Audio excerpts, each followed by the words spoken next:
Alright, so to let you know, you need to go change your password, but don't do that right yet. Welcome to the 365 vlog. Let's go.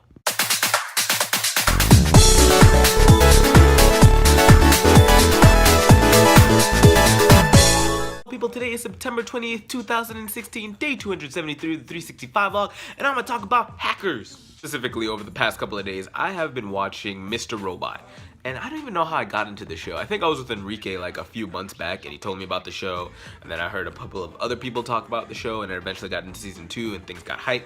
So I was bored this weekend, so I was like, let me try and just actually see what this show is all about. Before I go any further into this video, if you have not seen Mr. Robot Season 1, do not continue because there will be spoilers. So just want to let you guys know. Well, I started off watching episode 1. It got me with the hook. It had everything I wanted. A secret society of people who wanted to rebel against it, all that good stuff got me really hooked in episode 1. The characters were so, and towards the end, I'm skipping through a lot of stuff, leaps and bounds. Towards the end, I was really confused because something happens at the end where basically they achieve their goal, but it's not very clear how it actually happened. Most of that's probably going to be explained in season 2, but if that was just season 1 and that was the end, it left me with like the worst kind of taste in my mouth. And I think one of the problems with this series for me overall, that's why I didn't like love it as opposed to I'm just going to watch the second season because it's an okay show, is I don't like the main character. The main character, out of all the main characters I've ever seen, is the most unstable. Very mentally unstable, right? Because of his whole, I guess, idea of feeling lonely and the fact that he uses so many drugs over and over again, and towards the end you find out that he's actually been hallucinating his dad, and all in all is cool, right? I mean, even one of my friends said that it's like basically like what if Fight Club actually continued, which is part of the reason also I wanted to continue seeing how this actually all played out. But for the most part, I think another part besides the main character was the overall story that really got away from me. The problem with the story overall was not what I thought it was going to be in the first episode, because in the first episode I thought it was going to be the secret society and everybody rebelling. I guess I'm more for a light-hearted tone show, and that's definitely not what this was. It was very dark and dank, and it was sad, and that's okay, but it just didn't give me exactly what I thought this show was going to be when I first watched the first episode.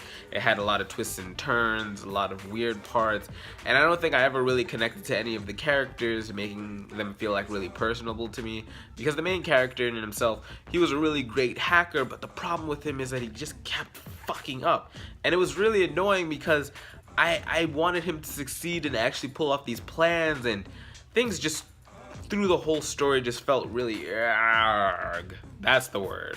However, it was interesting though, some of the twists and turns that the story did actually involve, like the crazy rich CEO dude who killed that girl. That was crazy.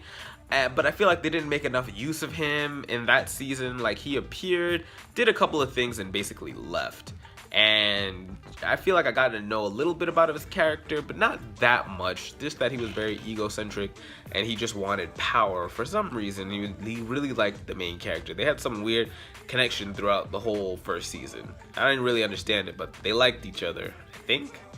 Now, I think anyone who definitely likes any type of drama that involves like tech and hackerism. I think one of the interesting things about this show is I wonder if anybody who's an actual hacker or a computer programmer who understood a lot of the lingo in the show, if it was actually real or it was just bullshit. Because I was wondering, because a lot of it sounded really cool, but I'm just like, I wonder if that's really true.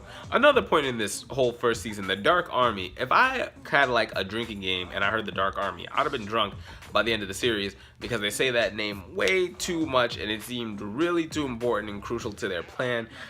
I'm just more curious to see what happened at the end, because we got like really glanced over what happened. Overall, I did enjoy the show. The premise was strong in the beginning and got really weak towards the end for me, and the characters themselves just weren't enough for me, I guess, in this show, and I guess maybe I wish they were better developed. And that's pretty much what I have to say for the show. I'd say go check it out if you like that kind of genre or anything that I said in the video. Of course, this is not a sponsored video. I wish it was. But it's just one of the things I saw, and maybe you want to go dump some time into it. Guys, that's pretty much all I have for you today, and if you made it to the end of this video, don't hesitate to hit the like button, and if it's your first time seeing my face, don't hesitate to subscribe for more. So tell me, guys, if you've seen Mr. Robot or you're thinking about seeing it. First of all, what do you think about what I said about it? If you've seen it or not, tell me in the comment section down below. I'd love to hear what you have to say.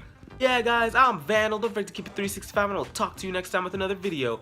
Peace. Bye. Because it's tough, right? You're constantly trying to be in a world where you always have to check what you say, how you say it, and always is corrected, especially by people who feel offended or wrong or want to correct that behavior. It becomes hard at some point.